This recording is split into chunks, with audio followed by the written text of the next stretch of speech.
Assalamualaikum warahmatullahi wabarakatuh. Apa kabar pemirsa setia BBS TV dimanapun Anda berada? Berjumpa bersama dengan saya Devi Putri dan kali ini kita sudah berada di Tawangsari, Garum, Kabupaten Blitar, Jawa Timur untuk melaksanakan tukso bersama dengan BKKBN Provinsi Jawa Timur. Dan tentunya kali ini kita hadirkan keempat narasumber kita untuk membahas bersama-sama tentang kegiatan promosi dan KIE program Bangga Kencana dan percepatan penurunan stunting di wilayah khusus Provinsi Jawa Timur. Dengan bangga tentunya di sini kita hadirkan anggota Komisi 9 DPR RI Bapak Nur Hadi SPD. Selamat pagi Bapak. Bagaimana kabarnya? Alhamdulillah luar biasa.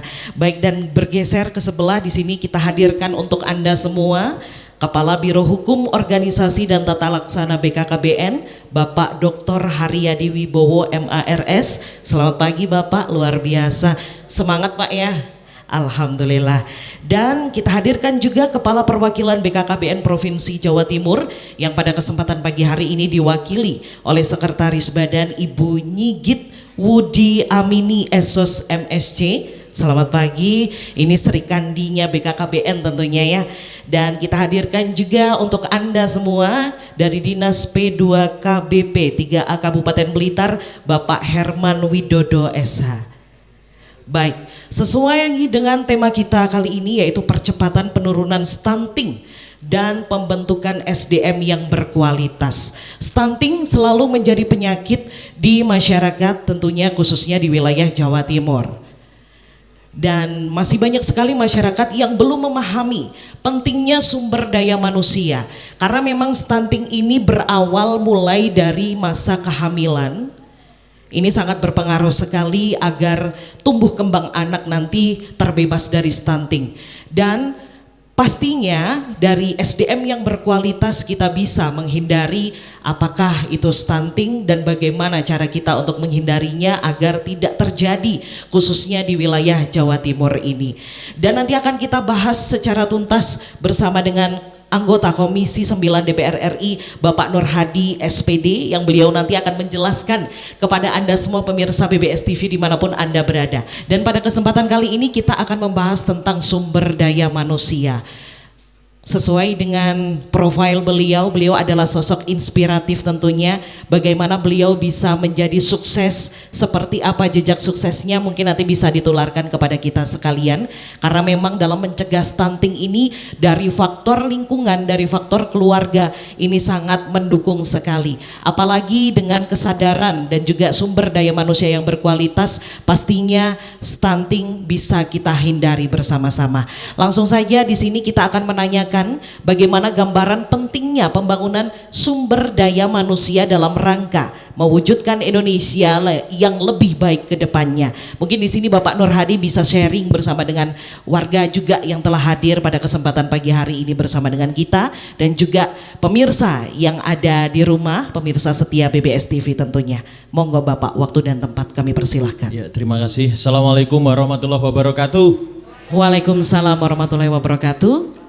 Bapak Ibu sehat semua ya? Alhamdulillah sehat Pak. Alhamdulillah, karena waktu singkat ini Mbak Putri ya, langsung saja apa yang disampaikan Mbak Putri ini saya sampaikan, tapi sebelumnya Sugeng Rawuh Pak Haryadi, Bu Singgit dan juga Pak Herman di Desa Tawangsari Kabupaten Blitar. Baik,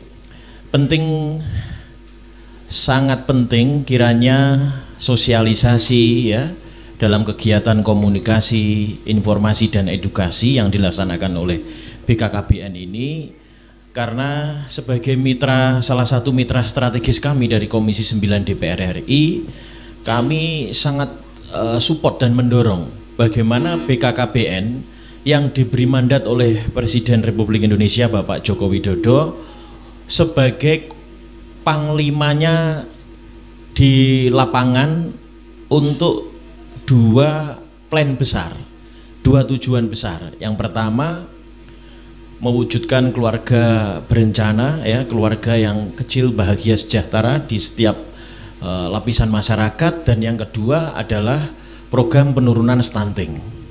Seperti kita ketahui, stunting saat ini angkanya di beberapa provinsi masih di atas 20%. Berarti boleh dikata dari 10 anak, 2 anak itu mengalami stunting.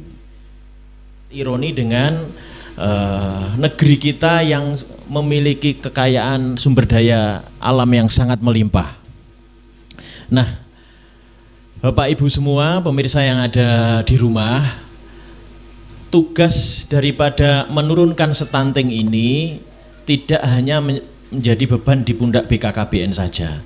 Tanpa dukungan dari panjenengan semua, target 14% ya, 14% nanti tahun 2024 yang dicanangkan oleh Bapak Presiden itu tidak akan bisa terrealisasi. Caranya bagaimana? Ayo Bapak Ibu semua, di lingkup kita yang paling kecil di tingkat desa, di sini hadir Pak Kepala Desa nggih, Pak Tawangsari dari desa Pak Hari nggih, Desa Tawangsari ya. Kemudian dari tingkat RW, tingkat RT. Kita perhatikan Bapak Ibu di lingkup keluarga kita ya, mulai dari fase kehamilan kemudian sampai kelahiran. Lebih-lebih juga untuk merencanakan pernikahan Mbak Putri. Karena bagaimanapun pernikahan yang umurnya tidak layak untuk dalam tahapan menikah ini juga berpotensi stunting. Contoh, mudah-mudahan di Tawangsari tidak ada Pak Lurah ya. Ada yang kecelakaan menikah umurnya 16 tahun, 17 tahun. Nah, itu berpotensi melahirkan anak dalam kondisi stunting ya. Mudah-mudahan tidak ada. Nah, ketika sudah pada fase kehamilan, ayo kita perhatikan sama, yaitu asupan gizi untuk ibu kandungnya ya. Karena bagaimanapun juga bayi yang ada dalam kandungan itu sudah membutuhkan makanan dari makanan yang dikonsumsi oleh ibunya. Kemudian dari melahirkan sampai anak nanti umur mulai dari kandungan sampai umur 1000 hari. 1000 hari pertama 1000 hari pertama kehidupan. Nah, ya, ini betul. penting sekali. Oke, Gitu, ya. Jadi memang sesuai dengan peraturan BKKBN bahwa minimal usia untuk wanita berapa Pak? 21? Ya, sekitar 19, 20, 21 ya. 21 untuk wanita. Kalau ya. untuk pria? Pria 24, 25. Oke, jadi itu harus dipatuhi pemirsa di rumah ya. Jadi jangan sampai usia dini sudah diperbolehkan menikah dan akhirnya melahirkan generasi penerus bangsa yang kurang sesuai dengan cita-cita dan harapan kita bersama. Oh iya Bapak, kita di sini tentunya banyak sekali pertanyaan dari masyarakat ataupun pemirsa yang ada di rumah, bahwasanya apakah ada sih peraturan perundang-undangan tentang penurunan stunting ini dan seperti apa programnya dan tertuang dalam undang-undang yang seperti apa. Itu selalu menjadi pertanyaan bagi kita bersama dan tentunya akan kita bahas tuntas usai jeda pariwara berikut. Tetap bersama dengan kami BKKBN.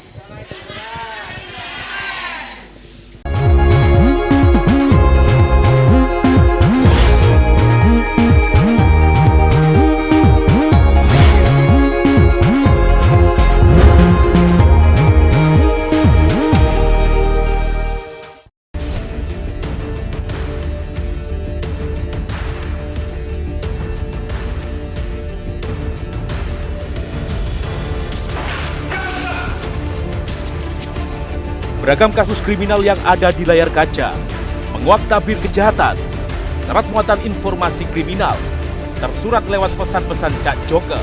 Saksikan Bui setiap hari Jumat pukul 16.00 waktu Indonesia Barat.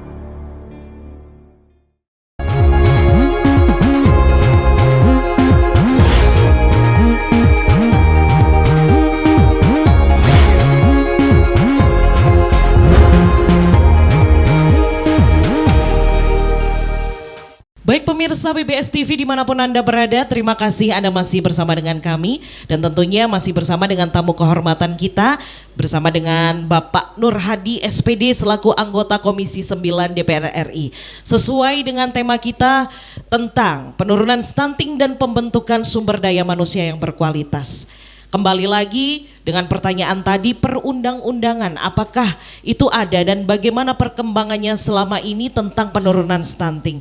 Boleh untuk disampaikan kepada pemirsa di rumah dan juga masyarakat yang telah hadir di sini Bapak, monggo.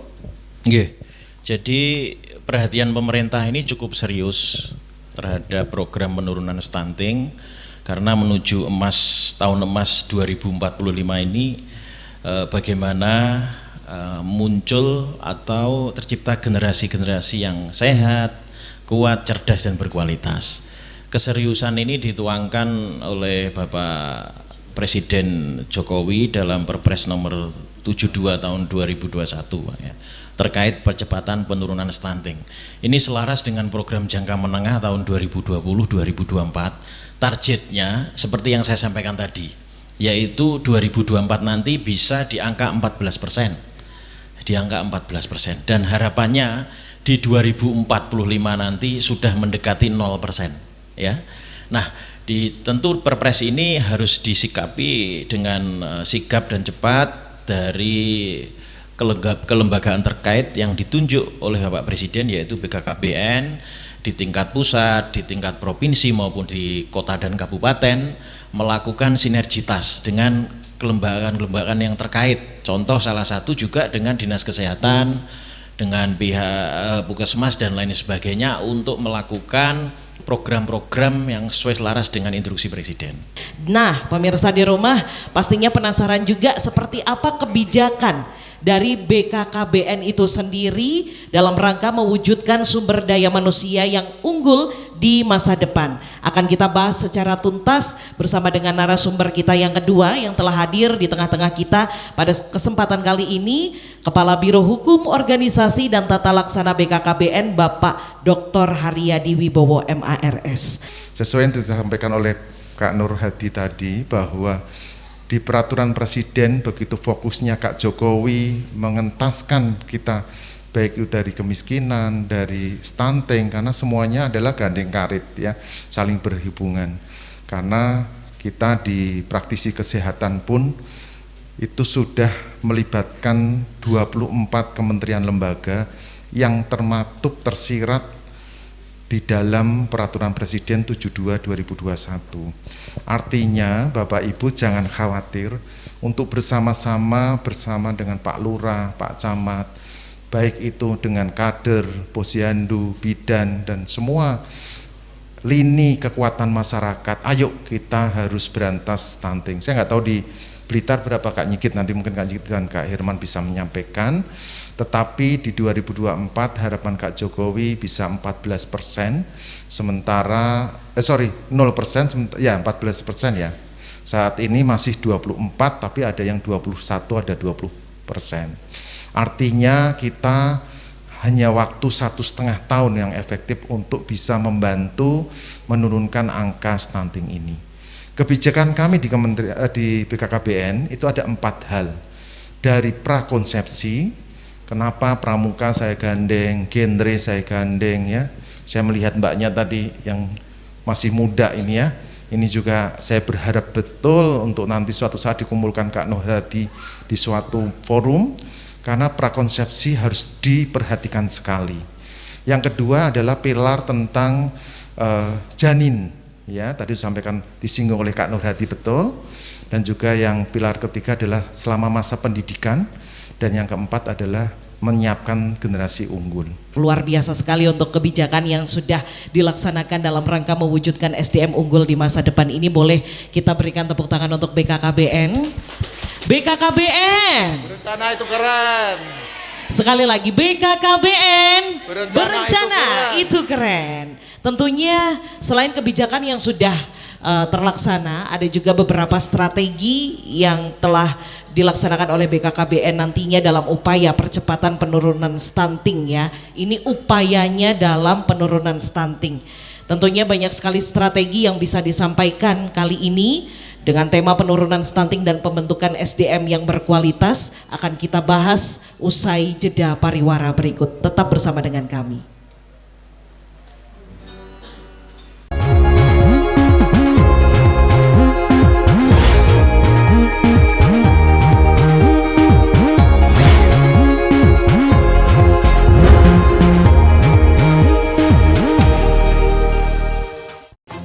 Menemani aktivitas Anda, kami akan hadirkan berita yang aktual dan pastinya informatif.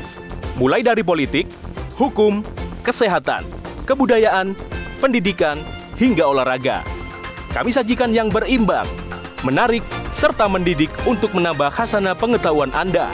Perajin tempe di Magetan Kalimantan, Jawa Timur terpaksa untuk mengecilkan ukuran tempe yang dijual agar... Lintas berita setiap hari Senin sampai Kamis, pukul 16.00 waktu Indonesia Barat.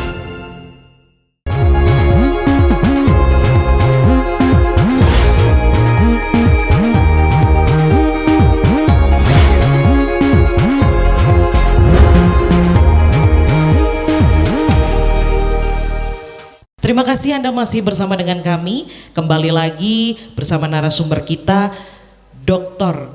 Haryadi Wibowo MARS. Tadinya sudah kita bahas mengenai dengan kebijakan BKKBN dalam rangka mewujudkan SDM unggul di masa depan. Pastinya pemirsa di rumah juga bertanya-tanya di sini seperti apa strategi yang sudah terlaksana dalam upaya percepatan penurunan stunting. Mungkin di sini bisa disampaikan Bapak. Oke.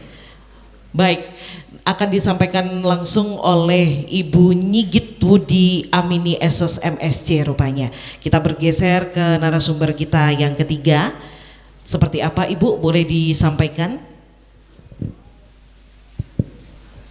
Baik, terima kasih Mbak Putri, Pak Nur yang sangat saya hormati, dan juga Pak Hari, juga Pak Herman, serta Bapak Ibu sekalian. Jadi langsung saja kalau kita berbicara strateginya seperti apa untuk percepatan penurunan stunting, tadi sudah di awal Pak Nur itu sudah menegaskan pentingnya juga KIE ya, komunikasi, informasi dan edukasi. Cuman KIE itu bagaimana caranya? Nah kalau kita tadi sudah disampaikan targetnya 14% harus turun sampai 14% ya Mbak Putri di 2024. Sementara kondisi sekarang tadi Pak Nur Hati menyampaikan masih ada di atas 20, Jawa Timur masih 23, nasional masih memang 24. Nah Jawa Timur dari 23 harus bisa menekan 14%, ini sebuah target yang cukup fantastik, ambisius, tapi kita harus optimis bisa mencapai. Nah strateginya apa? Harus diawali tadi, KIE itu juga harus dimulai dari level paling bawah yaitu di keluarga. Keluarga inilah yang paling penting untuk kita intervensi dengan berbagai hal ya, dengan berbagai program. Nah salah satunya kebijakan yang tadi sudah disampaikan oleh Pak Hari, ada beberapa tadi 4 pilar itu. Nah kita ingin melakukan pendampingan ke keluarga untuk memastikan kebijakan tadi betul-betul bisa diimplementasikan. Nah pendampingan kepada setiap keluarga itu dalam rangka apa? Betul-betul memastikan misalnya tadi ada calon pengantin 3 bulan sebelum menikah ada didampingi memastikan dia sehat. Kita geser bersama dengan narasumber kita Bapak Herman Widodo SH. Kita di sini ingin mengetahui seperti apa perkembangan dan juga upaya tentunya dalam percepatan penurunan stunting di Kabupaten atau Kota Blitar, Jawa Timur. Boleh disampaikan kepada masyarakat di rumah yang sedang menyaksikan, Pak. Kiranya pada kesempatan ini perlu kami sampaikan bahwa demografi penduduk yang ada di Kabupaten Blitar itu 1.200.000 lebih sekian. Nah tentunya dengan populasi penduduk yang begitu besar ini bisa menjadi aset modal bagi pembangunan daerah apabila kualitas sumber daya manusianya berkualitas. Namun kalau sumber daya manusianya tidak berkualitas seperti yang disampaikan Kak Dokter tadi, kalau diajak bicara masih delay. Jenengan enten sing ngertos delay no mboten niki? Masih loading. Delay itu lemot itu lek cara gampange tell me, telat mikir nggih. Nek mengke lek bapake apa ibuke dijak omong AE pun darani tell me lho nggih. Tell me niku salah satu parameter stunting dawuhe Kak Har ya. Nah, tentunya modal pembangunan ini kalau berkualitas ya, dan definisi penduduk yang berkualitas tentunya adalah parameternya bebas stunting. Begitu nggih Pak Dokter nggih. Nah, perlu kami sampaikan kepada Bapak Ibu semuanya bahwa kondisi terkini yang ada di Kabupaten Blitar, alhamdulillah Kak Har, untuk prevalensi stunting kita pada angka 14,5% sesuai data SSGI pada tahun 2021. Tidak menutup kemungkinan sesuai dengan pendataan yang sekarang masih dilakukan, insya Allah bisa turun. Dan saat ini yang menjadi target kinerja kita bersama pada tahun 2024 adalah pada angka 8,6. Disampaikan terima kasih banyak. Nah, ini dia pemirsa, bisa kita saksikan bersama-sama bahwasanya memang dari BKKBN dan seluruh unsur pemerintahan benar-benar telah melaksanakan seperti halnya dengan tujuan kita bersama, yaitu penurunan stunting dan juga pembentukan sumber daya manusia yang berkualitas sesuai dengan keinginan Bapak Joko Widodo bahwasanya stunting harus 0% ke depannya, yang semulanya 14% ya Bapak, betul sekali ya Bu ya. Oke, dan tentunya semua itu tidak akan terwujud jika kita sebagai masyarakat tentunya tidak ikut serta dalam rangka mensukseskan penurunan stunting dan pembentukan sumber daya manusia yang berkualitas. Ayo kita bersama-sama berpegangan tangan untuk mensukseskan tersebut. Jangan kemana-mana karena sesaat lagi akan ada sesi tanya jawab juga yang akan langsung dijawab bersama dengan keempat narasumber kita. Tetap bersama dengan kami di BBS TV.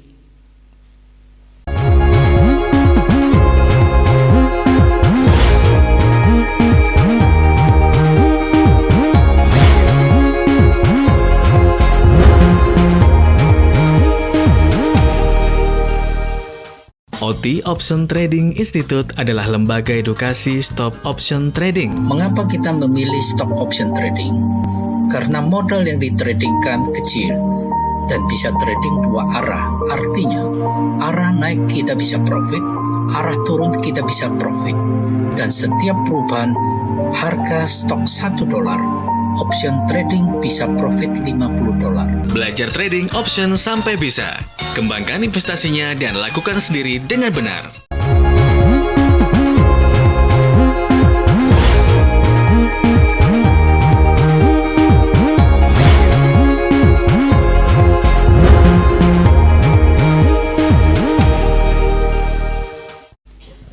Baik, terima kasih Anda masih bersama dengan kami.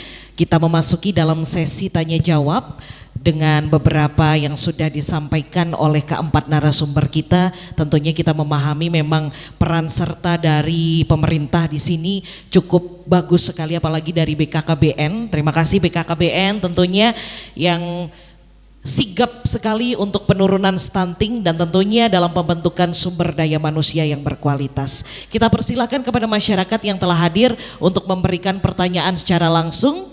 Mumpung di sini kita sudah bersama dengan keempat narasumber kita, dipersilakan.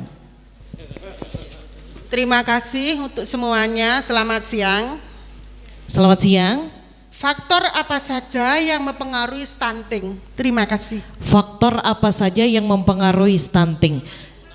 Ibu siapa? Lili Karuniawan. Ibu Lili. Mungkin tadi sudah dijelaskan ya, tetapi di sini kita jelaskan lagi nggak apa-apa agar semuanya paham dan tahu, tentunya masyarakat juga tahu. Mungkin akan dijawab oleh Bapak Dr. Haryadi Wibowo MARS. Dipersilahkan Bapak. Terima kasih Kak Putri. Nanti Kak Nyikit dan Kak Herman untuk menambahkan. Matur nuwun ya Bu Nani ya, atas pertanyaannya yang sangat luar biasa bagi saya. Berarti nangkep yang tadi sudah kita paparkan. Faktornya banyak, internal dan eksternal. Antara lain kenapa kita melibatkan 24 kementerian lembaga, seperti tadi jamban ya, sepele tapi dua pele. Artinya berak sembarangan akhirnya virus bertebaran. Itu menyebabkan stunting. Bahkan pakar kesehatan kali ini meskipun belum ketemu virus Omicron COVID-19-nya juga memprediksi khawatir terjadi akan menjadikan virus itu menjadikan stunting ya. Jadi virus ya, viral karena bentuknya kecil, tidak bisa lihat mata tetapi dengan mikroskop. Mikroskop pun juga harus mikroskop elektron gitu ya. Yang berikutnya adalah dari kesehatan lingkungan. Kalau sampah bertebaran, virus kan dari lalat dan sebagainya. Ini kan seperti berpulang kita diingatkan oleh Tuhan ya dengan peristiwa Wuhan China, dengan makanan kelelawar dan sebagainya, itu kan sebenarnya tidak boleh ya.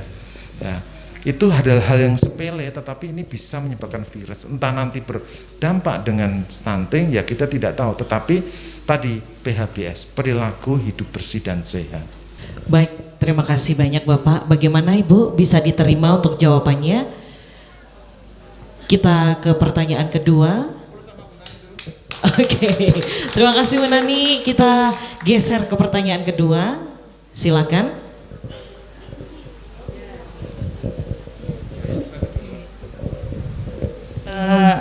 Assalamualaikum warahmatullahi wabarakatuh. Perkenalkan Bapak, nama saya Bulina. Ya, di sini saya akan menanyakan bahwa pemberantasan atau penanggulangan stunting itu adalah pemberian gizi yang bagus. Pemberian gizi yang bagus itu ditunjang karena perekonomian yang bagus. Nah, kendala kami di sini adalah berdasarkan pengalaman lingkungan kita bahwa ada nggih ngapunten Bapak, selama ini dari pemerintah untuk ibu hamil itu mendapatkan roti. Nah, sedangkan perekonomian beliaunya ini tidak mampu. Nah, untuk kelanjutan menjamin gizi yang buruk seperti ini bagaimana? Itu yang kami tanyakan. Terus yang kedua, bahwa kendala di sini adalah pernikahan dini.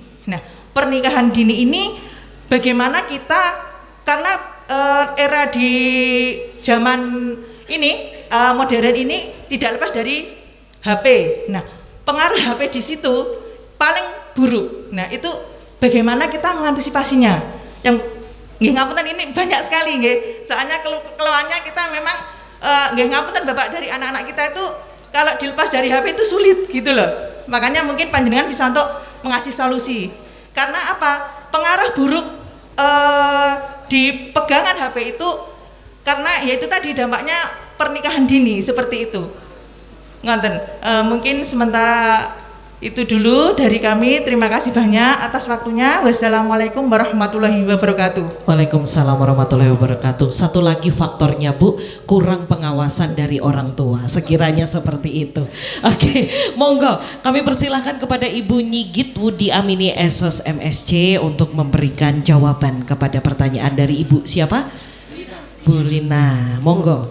Baik, terima kasih Bu Lina. Menarik sekali apa yang ditanyakan. Tadi yang pertama menanyakan, ya tadi kaitan masih dengan pertanyaan pertama sebetulnya. Tadi Pak Hari sudah menjelaskan ya, faktor penyebab stunting itu multi aspek. Ada langsung, ada tidak langsung. Yang langsung itu memang karena kurang gizi ya. Tapi kurang gizi atau asupan atau infeksi berulang tadi kemudian ada penyebab-penyebab yang lainnya yang multidimensi ya. Ada, kalau kita bicara banyak sekali faktornya. Ada politik itu willingnya, tentang berbicara tentang willing pemerintah politik. Untung ada politikus seperti Pak Nur ya, yang perhatian ke masyarakat sehingga mendukung program ini percepatan penurunan stunting. Kemudian ekonomi. Nah, ekonomi tadi yang ditanyakan.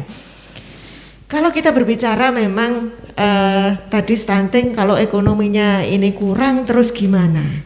Sebetulnya memang fakta ya, bahwa ekonomi ini kalau ekonomi kurang itu sudah kemana-mana deh, akhirnya tidak bisa ideal gitu ya, kemana-mana dampaknya, kesehatan ke yang lainnya. Tapi perlu kita juga harus kadang-kadang ada peribahasa Jawa begini, kalah bondo menang coro. Nah, persong ya, kalah bondo menang coro. Jadi kalau kita hanya berbicara tentang kekurangan ekonomi saja mungkin bisa stuck di situ. Bisa hanya berdiam diri. Tapi kalau kita berbicara tentang gizi tadi, sebetulnya kan gizi ini bisa dikonversi ya. Kalau kita berbicara bahan makanan itu tidak harus yang mewah-mewah yang bergizi. Ikan lele saja misalnya yang kita bisa kembangkan di rumah sekitar kita itu bisa bergizi, proteinnya tinggi sekali. Jadi kita harus memang tadi, kalau kalah bondo ya menang coro. Ya caranya ya apa? Ini anak saya juga makan bergizi, ibu hamilnya juga bergizi dengan memanfaatkan apa yang ada di situ. Ya sayur-sayuran, kalau di desa itu sembarang tinggal metik saja nih Bu. Kalau di desa semuanya tinggal metik, sayur-sayuran dibudidayakan sendiri, kemudian ada lele, tempe, tahu, itu tuh juga proteinnya sangat tinggi. Nah, konvensi bahan makanan ini yang mungkin perlu disosialisasikan oleh para ahli gizi, kader dan seterusnya. Ada itu bukunya kalau soal konvensi tentang bahan makanan, misalnya yang kandungan proteinnya sama ini sekian, daging ini kalau diganti dengan lele harus seberapa dan seterusnya, itu ada. Dan tentunya pada kesempatan kali ini dalam pertemuan kita banyak sekali ilmu-ilmu yang bermanfaat. Dan kembali lagi, ketika kita masih sehat jangan lupa untuk selalu bermanfaat. Terima kasih banyak kepada keempat narasumber kita. Saya Devi Putri beserta kerabat kerja yang bertugas mohon undur diri dari hadapan Anda. Ning Tawangsari Tuku Anting, cegah stunting itu penting. BKKBN berencana itu keren. Sekian, wabillahi taufik wal hidayah. Wassalamualaikum warahmatullahi wabarakatuh. Sampai jumpa.